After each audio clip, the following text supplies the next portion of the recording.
Yo pienso que mínimo al quinto partido, por lo menos. Ya lo demás ya sería ganancia.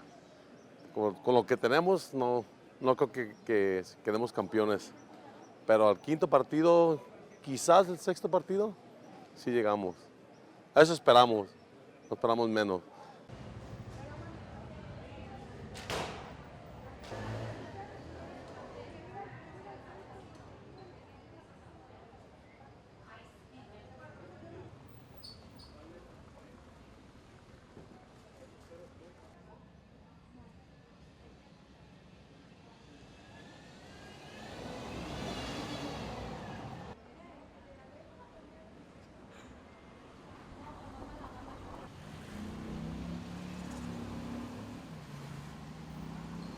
Los mexicanos necesitamos um, pues que la selección haga lo suyo. Ya hace tiempo que esperamos esto y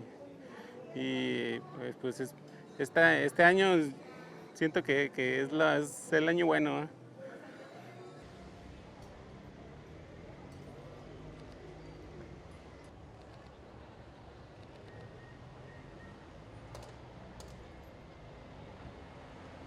Parecería que nuestro grupo es fácil, pero pues no.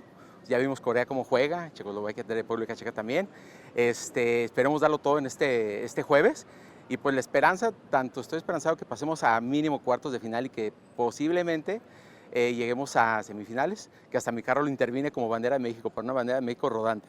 Entonces yo tengo toda la esperanza de que nuestra selección va a llegar muy alto.